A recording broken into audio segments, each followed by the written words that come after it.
السلام عليكم ورحمة الله وبركاته. ازيكم يا شباب، عاملين ايه؟ واهلا بيكم في فيديو جديد من سلسلة CSS Layouts بالعربي. النهارده ان شاء الله هنتكلم على كونسبت اسمه المارجن كولابس او المارجن كولابسنج. هو عبارة عن ظاهرة بتحصل في حاجات كتير جدا، في ابلكيشنز كتير جدا، فما هياش حاجة كده ليها اسم زي الستيكي فوتر مثلا. انا لما اجي اعمل الحاجة دي انفذها ازاي؟ لا، هو ده كونسبت عام بيقابلنا في مواضع كتير جدا. فالمرة دي هناخد اكزامبل بسيط عليه، الا وهو البانر. لما يكون عندي موقع مثلا عندي عليه منتجات او حاجة، وانا عايز اضيف زي بانر صغيرة كده فوق خالص بالعرض، فيها مثلا كوبون، فيها عرض حصل، فيها سبورت لحد معين او كده، زي الشكل اللي قدامنا ده كده. انا هنا عندي زي واير فريم كده بسيط للويب سايت، عندي فوق هنا اسم الويب سايت، عندي على اليمين هنا كده النافيجيشن لو هيبقى عندي منيو او حاجه، وتحت هنا عندي شويه منتجات، وعندي هنا كلام في الاول قبلهم، حاجه لاي اوت عادي خالص. وانا عايز اضيف بانر كده بالعرض طويله فوق، اعرف الناس ان انا عندي خصم 20% عباره عن كوبون 20 اوف، ما ينسوش يستخدموه. وكمان هضيف زي قلب كده صغير يبقى باين ايه بره عندي، طالع كده كانه طالع بره البانر، عشان يدي شكل حلو للبانر اللي عندي. تمام، يلا بينا نشوف هنعمل ايه في الكود. ادي كده ده الكود بتاعنا اللي هنبدا بيه. عندنا نبص على HTML كده نظره سريعه. عندنا البادي جواه النافيجيشن اللي فوق اللي بالعرض دوت، وبعدين جواه مين فيها الهيرو بتاعي اللي هو الويلكم تو ماي ويب سايت والكلام الحلو ده، وبعدها شويه كاردز موجودين في كونتينر كده اسمه كاردز. طبعا هيبقى مديله ديسبلاي جريد عشان يظهر بالشكل ده. تعالوا كده نبص النافيجيشن ده عباره عن ايه. عباره عن في بي تاج اللي هو اسم الويب سايت بتاعي او لو لوجو او كده، وهنا عندي اس في جي اللي هو الثلاث شرط اللي على اليمين دول. تمام. بعد كده عندي المين، عندي الهيرو زي ما قلنا ده الكلام اللي عندي، فعندي اتش 1 اللي هو التايتل بتاع الصفحه نفسها، وعندي فيه شويه تفاصيل اكتر هنا في البي تاج دوت. وبعد كده عندي شويه كروت، كل كارت فيهم عباره عن ايمج ونيم او تايتل والبرايس بتاعه. تمام. ادي ده كده ال HTML فرغنا منه خلاص. تعالوا نبص على CSS كمان. برضه الدنيا مقسمها لايرز كده زي الفيديو اللي فات. فعندنا هنا لاير ريسيت اللي بنشيل فيها الديفولتس بتاعت الموقع نفسه او بتاعت البراوزر نفسه. فهنا بضيف بس فونت كده من جوجل فونتس، وبعدين زي ما اتفقنا بنشيل البادنج والمارجن وبنخلي كل حاجه بالكونتنت بوكس. وهنا بس بحط الفونت اللي انا عملته له امبورت من جوجل اللي هو اسمه بوبنز ده، بيخلي حاجه شكلها احسن بس. طيب دي كده ريسيت لاير. الستارتر دي بقى فيها ايه؟ فيها كل الحاجه اللي احنا شايفينها دلوقتي دي. هلاقي مثلا النافيجيشن، انا عشان عايز اجيب الحاجتين في طرفين كده بعاد عن بعض فرحت مديلها فليكس وخليت الحاجات كلها سنتر، وبعدين المسافه خليتها ما بين الاثنين ببعض عشان يبقى ده يروح على اليمين وده يروح على الشمال خالص. واديت لها بوردر بوتوم اللي هو الخط الرمادي اللي تحت دوت، واديت لها بادنج 1 ريم. وبعد كده جيت عند اللوجو بتاعي دوت اللي هو الماي ويب سايت دوت، كبرت بس الفونت بتاعه وخليته بولد، وغيرت اللون بتاعه خليته نيفي، حاجه ازرق غامق كده او كحلي شويه. ده كده الناف بار. بالنسبه للبودي مديله اللون اللبني الخفيف دوت اللي هو اللايت ساين عشان بس ما يبقاش ابيض يعني كده يبقى رخم. وجيت للمين اديته حاجه اسمها ماكسيمم ويث، ده اللي هو ايه، لو انا صغير هيبقى ياخد الصفحه كلها عادي، لكن لما اكبر ما يكبرش عن الحد المعين دوت عشان يعني الشكل يكون كويس. تمام. لو حد مش عارف ايه سي اتش دي عادي، هو كاركتر نوع من ويث معين، ممكن هنقول له 500 بيكسل هيديني برضو يعني نفس التاثير، مش تفرق في حاجه. تمام. هو صغرت شويه بس دي نفس الفكره بالظبط، ان هو هيبقى ماسك الحجم كله، وبعدين لغايه ما يكبر عن الحجم دوت خلاص مش هيقدر يكبر اكتر من كده. تمام. السي اتش دي عباره عن كاركتر ويث، فانا بقول له انت بالعرض كده ما تاخدش اكتر من 75 كاركتر، وده الافريج يعني ان العين ما تقدرش تقرا اكتر من كده هتوه، فده الحد الطبيعي اللي المفروض ان الكونتنت ما يكبرش عنه اكتر من كده. وجيت هنا عند الهيرو بتاعي عشان هو جوه المين، حطيت له مارجن بلوك 3 ريم. مارجن بلوك دي حاجه جديده شويه اللي هي اللوجيكال بروبرتيز، عباره عن مارجن توب 3 ريم، ونفس الكلام مارجن بوتوم 3 ريم. هي بالظبط، بس انت بتدمجهم في بعض فيبقى اسمها مارجن بلوك. تمام. بعد كده دخلت على الكاردز، بخليهم ديسبلاي جريد وخليهم 3 كولومز، وبدي جاب بس ما بينهم 1 ريم اللي هي المسافه اللي بين كل كارت والتاني دوت. الكود برضه الموضوع بسيط خالص، باجي اودي لها بوردر اللي هو الاسود دوت، وبعد كده داتا بوردر راديوس، وبعدين بحط اوفر فلو عشان لو شلته الصوره هتلاقيها طالعه كده بودانها بره البوردر بتاعي، فلازم بس اعمل كده عشان اخبي الصوره نفسها. تمام. بعد كده الايمج بقول لها ماكسيمم ويدث بتاعك 500 عشان ما تكبرش اكتر من كده، هو اديها ويدث 100%. تمام. دي طريقه ان انا اقدر هاندل بيها الريسبونسيفيتي بتاعت الصوره عندي. هو الاسم ما فيهوش اي مشكله، خليت الفونت بتاعه ريم وربع، وديته مارجن ان لاين ستارت اللي هو في الحاله دي مارجن ليفت. دي برضو لوجيكال بروبرتيز.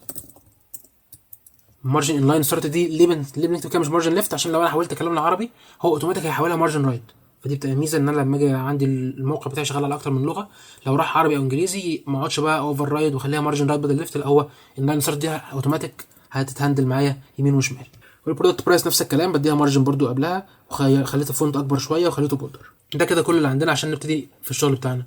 طب احنا عايزين نعمل ايه؟ احنا قلنا عايزين نضيف البانر بتاعتنا فوق، فتعالوا كده ما بين النافيجيشن وبين المين نديله كده ديفايه.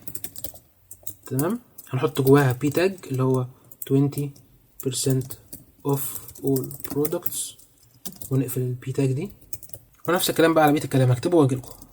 اهو انا كده عملت الديف، اديته كلاس بانر، وقلت له ان انا عندي هنا 20% خصم على كل حاجه، و كوبون 20% اوف، وسبان عشان هي كاركتر واحده يعني مش محتاج تاخد لها باراجراف كامل، عباره عن القلب دوت، واديت له كلاس اسمه ايموجي عشان نعرف نعمله ستايلنج. تمام، يلا بقى نبدا. اول حاجه هنيجي عند البانر، هنروح قايلين له ان احنا عايزين نديها الخلفيه اللون اللي كان عندنا دوت، هنقول له كده باك جراوند كلر لايت بلو. بعدين عايزين الكلام يجي في النص، هقول له خلاص تكست الاين سنتر، شغالين كويس والحمد لله زي الفل. بعدين عندي الايموجي، هقول له لو سمحت بوزيشن ابسوليوت عشان يخرج بره الكلام ده كله.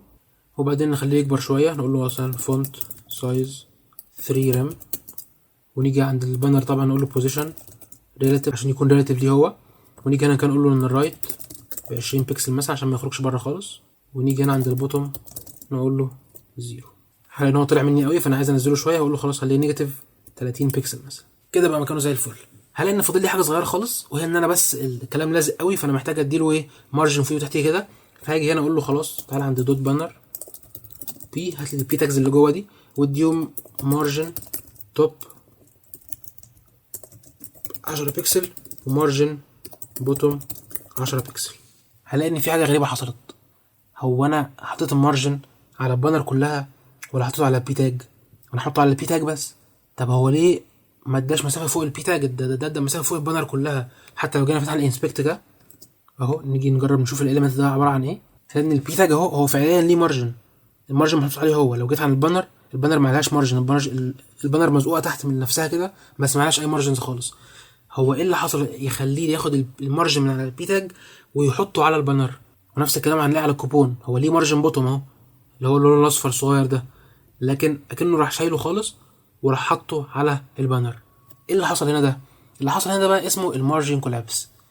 يعني ايه مارجن كولابس وبيحصل ايه؟ تعالوا نبص على الدوكيومنتيشن عشان نفهم هو ايه اللي حصل ده.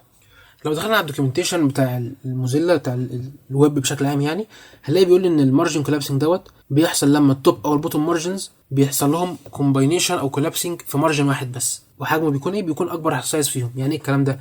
يعني هو هنا راح عند الحاجه اللي جوه دي لقى ليها مارجن توب ب 10 صح، وراح عند البانر نفسها لقى ليها مارجن توب ب0 وملهاش مارجن توب اصلا، عمل لهم كولابسنج سوا وراح حطهم على الهيدر او على البيرنت بتاعهم.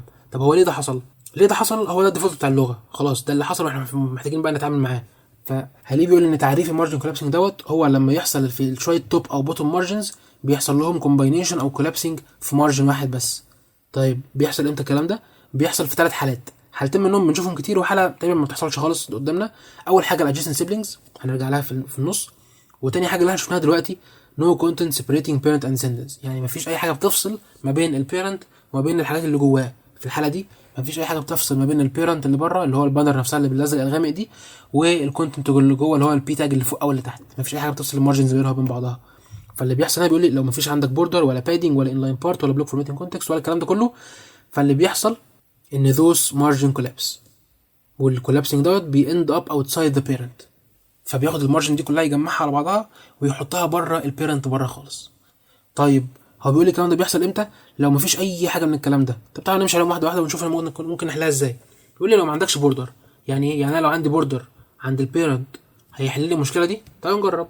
نيجي كده عند البيرنت اللي هو البانر نقول له بوردر 2 بيكسل سوليد ريد مثلا اي لون يعني، هلاقيها اشتغلت معايا عادي.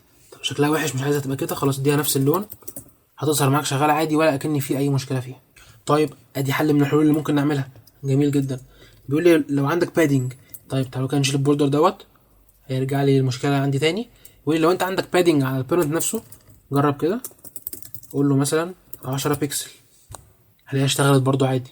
راح عملها كده ادى ال 10 بكسل دول وكمان فوقيها راح مدي ال 10 مارجن بتوع كل واحد فيهم. طب ادي حل كمان شفناه. ممكن بقى نمشي نجرب الحلول دي كلها، بس احنا عايزين نفهم هو البوردر لما بتحط والبادنج لما بتحط والحاجات دي كلها هو ايه اللي بيحصل بالظبط. كلمه السر كلها في البلوك فورماتنج كونتكست دي. بيقول لي لو مفيش بلوك فورماتنج كونتكست كرييتد ده هيحصل. يعني ايه بقى الكلام ده؟ تعالوا نخش على نفهم يعني ايه فورماتنج كونتكست اصلا. الفورماتنج كونتكست دوت هو زي ما بنقول كده دي القانون اللي بيعرفه هي الحاجات هتتحط ازاي في الصفحه. هما لو عندي شويه كومبوننتس البيهيفير بتاعهم ما بينهم وما بين بعض بيتحدد بناء على ايه. فلان هو بيقول لي ان كل حاجه على الصفحه دي هي جزء من فورماتنج كونتكست ايا كان هو نوعه ايه. في عندي حاجات اسمها بلوك فورماتنج كونتكست وفي حاجات اسمها inline formatting context، وفي حاجات تانية other formatting context زي الفليكس، زي الجريد، زي التيبل. كل واحد فيهم بيبقى ليه حاجه معينه. يعني مثلا انا لما بخلي البارنت بتاعي عباره عن فليكس، اوتوماتيك الحاجات اللي جواه البيهيفير بتاعها بيتغير، بلاقي ان هم راحوا جايين جنب بعض وهم كانوا تحت بعض. لو عملت جريد بلاقيهم راحوا واخدين المساحه كلها اللي عندي زي ما شفنا في الفيديو اللي فات، وهكذا. فانا كل حته من الصفحه عندي بتكون عباره عن جزء من فورماتنج كونتكست اكبر منها، هو ده اللي بيحتوي كل الحاجات اللي جواها دي. فزي ما هنا كده بيقول لي ان الفليكس فورماتنج كونتكست بيحط الحاجات اللي جواها كلها از فليكس ايتمز. فاللي حصل هنا بيقول لي بلوك فورماتنج كونتكست، يبقى انا محتاج يكون في بلوك فورماتنج كونتكست جديد. يعني ايه برضو؟ انا اول ما بعمل صفحه الاتش تي ام ال بتاعتي بيحصل لي حاجه اسمها بلوك فورماتنج كونتكست واحد بس، ده الديفولت، ده الانيشال بتاعي في الصفحه. فهو دلوقتي لما جه يبص هنا لقى ان هو عنده البي تاج دوت في مارجن فيه، فبيحطه بناء على الصفحه كلها. فراح يبص هو مين اللي براه، مين البيرنت بتاعه، لقى البانر، راح البانر دي من البيرنت بتاعها البادي، فراح حطهم كلهم بالنسبه لبعض. فلما راح عند البي تاج اللي فوق خالص دوت لقى ان هو ليه مارجن فوق، وراح على البانر لقى ان هي ملهاش مارجن فوق او ليها مارجن فوق بزيرو، ومفيش اي حاجه فاصله بين الاثنين. راح عندلهم مع بعض هما الاثنين، وفراح واخد المارجن بتاع الصغير حطه على المارجن بتاع البيرنت وخلاه فوقهم خالص، نفس الكلام على اللي تحت. فانا هنا ايه اللي انا عايز اعمله عشان احل المشكله دي؟ انا عايز اقول له لا، خلي الكونتنت اللي جوه البانر دوت في فورماتنج كونتكست لوحده. يعني اكني كده بقول له خدهم في لاير لوحدهم، هندلهم لوحدهم، مالكش دعوه ببقيه الصفحه، اعمل لي بلوك فورماتنج كونتكست جديد يحل لي المشكله اللي عندي دي. فلو جينا هنا عند الدوكيومنتيشن برضو هلاقي يقول لي عشان تعمل نيو بلوك فورماتنج كونتكست، بيقول لي الديفولت اللي هو اتش تي ام ال ايلمنت ده بينيشالايز هو اول بلوك فورماتنج كونتكست عندي، بس اقدر اعمل بي اف سي جديد في كل الحالات اللي جايه دي. اول حاجه حاله الفلوت، بس دي حاجه قديمه جدا فخلاص مش لازم نعيد عليها دلوقتي. اي ابسوليوتلي بوزيشن اليمنت، اي اليمنت تعمل له بوزيشن ابسوليوت هو اوتوماتيك بيتحط في لاير لوحده، فبيعمل بلوك فورماتنج كونتكست. لو اي اليمنت عنده انلاين بلوك اللي احنا كنا الدور عليها هنا، لو قلت له انلاين بارت، يعني لو جيت هنا كده عنده وقلت له ديسبلاي انلاين بلوك، هيشتغل معايا موضوع المارجن دوت، ولكن طبعا هلاقيها قامت تتقسط كده عشان هي انلاين، فاقول له لا ارجع تاني with 100%، هتلاقيها اشتغلت عادي خالص مفيش اي مشكله. ولو رجعنا هنا هنلاقي ان في عندي بقى حالات اكتر تانية زي موضوع التيبل اوتوماتيك بيعمل بلوك فورماتنج كونتكست جديد. في الحل الاشهر لحل هذه المشكله يقول لك اديها اوفر فلو هيدن. يعني ايه؟ يعني لو انت شلت الكلام ده كله من غير ما تحط بوردر ولا بادنج ولا الكلام ده كده، قول له بس اوفر فلو هيدن، هتلاقي الموضوع اشتغل معاك. طب هو ليه اشتغل هنا؟ عشان تعريف اللغه، تعريف سي اس اس نفسها الديفولتس بتاعتها ان اي اوفر فلو فاليو غير فيزيبل هتخليها تشتغل معاك. طب هي ايه الحاجات اللي غير فيزيبل؟ قول له مثلا هنا اوفر فلو اوتو، هتلاقيها اشتغلت برضو، بس هنا هيعمل لي اوفر فلو، هيعمل لي هنا زي سكرول بار كده، بس هتشتغل، هعمل لي حل لي الموضوع ده، بس بوظ لي حاجه ثانيه. فهي مش لازم تبقى هيدن، ممكن تبقى اي حاجه ثانيه، بس هي هيدن نفسها فيها مشكله. ليه؟ القلب اللي انا عايز احطه على جنب دوت لما كنت عملت اوفر فلو هيدن اتاكل من تحت، ان هو فعليا بيشوف اي حاجه خارجه بره الفريم بتاعه يروح قطعها خالص. فهنا هو حل لي مشكله بس راح ضرب لي حاجه ثانيه جنبها. نفس الكلام في الانلاين بلوك، لما جيت عملت الانلاين بلوك هي اشتغلت بس بوظت لي الويت، فاحتاجت ان انا اروح اقوم مرقعها بطريقه ثانيه واقول لها خدي ويث 100%. نفس الكلام في البوردر، لما عملت بوردر اولا راح مكبر لي حجم البانر اللي عندي ب 4 بكسل، 2 فوق و2 تحت و2 على اليمين و2 على الشمال، وفي نفس الوقت انا اضطريت ان انا افضل ماشي بالكلر بتاعي دوت. لو انا فجاه قررت ان انا اخلي دي بلو عادي مش لايت بلو، هضطر اجي على تحت هنا اقوم اخليها بلو هي كمان عشان ما تبصش مني. فبرضه بيبقى عندي ايه حاجات محتاج ان انا افضل اعدل فيها اول باول. طبعا حل البادنج ما فيهوش مشكله، بس ساعتها هضطر ان انا اروح اشيل المارجن بتاعي من هنا عشان خلاص انت عملت بادنج اوريدي فوق عندك، فخلاص اشتغل معاك يعني. طيب نكمل في طرق البلوك فورماتنج كونتكست. هنلاقي ان في حاجه بقى عندي اسمها الديسبلاي فلو روت. ايه ديسبلاي فلو روت دي؟ احنا عارفين ديسبلاي بلوك وانلاين بلوك وفليكس وجريد، اول مره نشوف الكلمه دي. تعالوا كده نبص على الدوكيومنتيشن برضو في ديسبلاي، هنلاقي ان انا عندي الفليكس والتيبل والجريد والكلام ده كله، وعندي في النص حاجه اسمها فلو روت. دي عباره عن ايه؟ بتغير في ايه بالظبط؟ هيقول لي this element generates a block box that establishes a new block formatting context. بس كده، هي كل وظيفتها في الحياه هي معموله مخصوص عشان تحل المشكله دي، انها بتعمل لك بلوك فورماتنج كونتكست جديد من غير بقى اي سايد افكتس خالص، ولا هحط بوردر بلون، ولا هحط بادنج، ولا هحط اوفر فلو، ولا اي حاجه خالص. فلو كان نجرب نقول له هنا كده ايه display flow root، هلاقيها متشغله في نفس اللحظه على طول. راح عمل المارجن اللي فوق شغال عادي، المارجن اللي تحت اشتغل عادي. لو جبنا الديف تولز هنلاقي هو ان كل واحد فيهم واخد المارجن بتاعه واشتغال عادي خالص. اهو اللي تحت هو ليه مارجن بتاعه اللي هو اللي بالاصفر دوت وهو جواه فعلا، اللي فوق نفس الكلام ليه المارجن بتاعه وهو جواه فعلا. طبعا في حاجات تانية بتعمل البلوك فورماتنج كونتكست دوت زي الجريد او الفليكس او الكونتينر اللي فيه اكتر من كولوم، وفي حاجه تانية اسمها كونتين لي اوت، دي برده يعني انترستنج جدا ممكن نبص عليها، بس ده عليها موضوع كبير قوي ممكن اخليه فيديو لوحده. بس سريعا كده لو دخلنا على الكونتين دي برده هلاقي ان هو بيقول لي في تعريفها ان خلي بالك لو استعملت اي حاجه من الاربعه فاليوز دول هيعمل لي نيو في بلوك فورماتنج كونتكست، بس جنبيها هيعمل حاجه اسمها ستاكينج كونتكست هنشوفها برده في فيديو تاني، وبيعمل لي حاجه اسمها كونتيننج بلوك. فهو ده عمل لي الثلاثه مع بعض. انا كنت عايز واحده بس، فبرده ليه شويه سايد افكتس ممكن يكون انا مش محتاجهم. ف يعني ده حل برده موجود، هو بيعمل لك شويه حاجات من ضمنها البي اف سي بتاعنا دوت. لكن لو انت عايز حاجه بتعمل البي اف سي فقط لا غير البلوك فورماتنج كونتكست، يبقى هي ديسبلاي فلو روت، هي اصلا معموله لهذا الحل فقط لا غير. اي حاجه ثانيه هيكون ليها سايد افكت ممكن انا ما كنتش محتاجه وممكن يبوظ لي حاجه وهكذا. تمام. احنا كل ده بنتكلم في ايه؟ بنتكلم في اول نوع بس اللي هو بتاع نو كونتنت سيبريتنج بيرنت اند سندنس. مش واخدين بالنا ان موضوع الادجيسنت سيبلينج دوت المشكله دي لسه موجوده عندنا. بيقول لي يعني ايه؟ بيقول لي لو انت عندك اتنين ادجيسنت سيبلينجز جنب بعض بيحصل لهم كولابسنج. يعني ايه؟ تعالوا بص هنا كده، مش انا مدي كل واحد من دول فوقيه 10 وتحتيه 10؟ ليه انا شايف بعناية حتى قبل ما انسبكت كده المسافه اللي فوق زي المسافه اللي تحت زي المسافه اللي في النص؟ هل ان هو اوتوماتيك راح عمل كده فعلا؟ راح عند البي تاج هنا لو بصينا عليه كده ليه مارجن بوتوم اهو اللي هو البلاستفر اللي تحت دوت، واللي تحت ده كمان ليه مارجن توب، الاثنين حصل لهم كولابسنج في بعض على طول. هو ده الديفولت اللي بيحصل. هو انت كانك جيت قلت له خلينا نخليه دي 30 عشان نبقى فاهمين اكتر. انت هنا بتقول له ان انا عايز البي تاج اللي عندي دوت يكون فوقيه 10 وتحتيه 30، صح؟ طيب واللي تحت دوت بتقول نفس الكلام عايز يكون فوقيه 10 وتحتيه 30. طيب هل انا لازم اجمعهم على بعض وادي لك 40؟ مش لازم. ليه؟ توفيرا للمساحه. اللي فوق عايز 30 هديله 30، اللي تحت عايز 10 ما هو ممكن ياخدهم من 30 اللي فوقيه، المهم هو ياخد ال 10 اللي فوقيه وده ياخد 30 اللي تحتيه. فبيقول لك انا طالما مفيش حاجه تفصل بين الاثنين، مفيش بقى اي element تاني في النص يجي يرخم عليهم، خلاص انا هاخد دوت مع ده، اخد الاكبر اللي فيهم واحطه هو بس بين الاثنين. فنبص على الانسبكت هلاقي ان انا عندي دوت عايز 10 فوقيه هو خدهم فعلا وزياده، والاقي اللي فوق دوت عنده عايز 30 كمارجن بوتوم واخدهم برده. فده اوتوماتيك، وحتى لو بصينا في الدوكيومنتيشن هي ملهاش حل. يعني هي بيقول لي هنا ان المارجنز الادجيسنت سيبلينجز بيحصل لهم كولابسنج. سيبكم من الاكسبشن ده برده في الفلوتس ملوش علاقه باللي احنا هنعمله دلوقتي، بس اللي تحتها دي كان بيقول لي ايه؟ لو ما عندكش الحاجات دي هيحصل فانت ممكن تحلها، لكن هنا هي ملهاش حل. هو ده الديفولت وده اللي المفروض يحصل اصلا. يعني ان انا مش طبيعي ان انا الاقي المسافات بيني وبين بعض الحاجات كلها متضاعفه. ساعتها بقى هاجي على كل واحد اقول له خد مارجن توب بس ما تاخدش مارجن بوتوم وكده، الموضوع هيلخبط معايا شويه. الكيس الثالثه هي الامتي بلوكس. اعتقد دي ما حدش هيواجهها في حياته خالص. يعني ان انت عندك ديفايه مثلا فاضيه ما فيهاش محتوى خالص، ما فيهاش بادنج، ما فيهاش بوردر، ما فيهاش اي حاجه خالص، ما لهاش هايت، ما لهاش مينيمم هايت، وجيت انت بعد كل ده تلاقي مارجن توب ومارجن بوتوم، ساعتها هيحصلوا كولابسنج مع بعض. يعني انت عندك كده ديفايه فاضيه ما فيهاش اي حاجه خالص، وجيت انت قمت مديلها في الستايل بتاعها مارجن توب ومارجن بوتوم وسبتها على كده شكرا. لا فيها هايت لا فيها كونتنت لا فيها اي حاجه خالص. فساعتها برضه يقول لك انت عايز مارجن توب 10 مارجن بوتوم 10 هيخليهم 10 بدل ما يخليهم 20. برضه ما حدش بيواجهها قوي، فمش لازم ايه ننفستيجيت فيها اكتر من كده. فهي دي كل فكره المارجن كولابسنج، اللي هي لو انا عندي ادجيسنت سيبلينجز حاجات جايين ورا بعضهم كده في الدوكيمنت فلو عندي، اللي هو بي تاج تحتيه بي تاج تاني تحتيه بي تاج تاني او كده، اوتوماتيك بياخد المارجن بوتوم بتاع الاولاني والمارجن توب بتاع التاني يدمجهم في بعض بياخد الاكبر فيهم. والحاجه التانية ان انا لو ما عنديش اي حاجه تفصل ما بين البيرنت والديسندنت بتوعه التشيلدرن بتوعه، هيقوم واخد المارجن الاكبر فيهم ويخليه على البيرنت فوق خالص. طيب نحل الكلام ده ازاي؟ زي ما احنا شفنا الحاجه اللي بتحلها تماما من غير اي اثار جانبيه هي الديسبلاي فلو روت، هي دي افضل حل فيهم.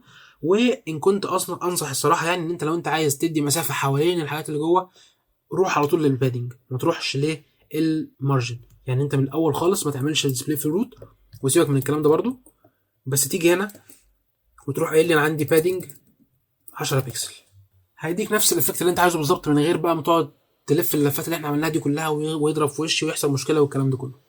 طيب حته بونص، لو انا لسه عايز احط المسافه اللي بين الاثنين دول وبين بعض ممكن اعمل حاجه لذيذه، ان انا هنا هاجي عند مارجن بي دي هقول له حاجه كده اسمها بلس بي، واجي هنا اقول له انا عايز ارجع دول بس هاخد المارجن توب بس. هلاقي ان الحاجه دي رجعت لي فعلا. ايه بي بلس بي دي؟ معناها هات لي كل بي تاج في قبليه بي تاج تاني. يعني لو انا عندي مثلا 4 بي تاجز تحت بعض كده هياخد كل واحد في قبليه بي تاج، هياخد الاخير واللي قبليه واللي قبليه. اول واحد ده مش هيعرف يسلكته خالص، هو محتاج واحد يكون في قبليه بي تاج تاني. فاحنا هنا لو بصينا في الانسبكت هلاقي ان اول بي تاج عندي ملوش اي مارجن ولا بادنج ولا اي حاجه، هو موجود في مكانه معزز مكرم. وهلاقي ان البي اللي بعديه هو الوحيد اللي خد المارجن اللي فوق دوت. وطبعا هنلاقي في مسافه كده على الاطراف دي البانر كانت واخده بادنج من جواها. تمام. فدي طريقه انا بحس ان هي افضل وميك سنس اكتر شويه. انت عايز تدي مسافه جوه البانر فخلاص ادي بادنج للبانر نفسه.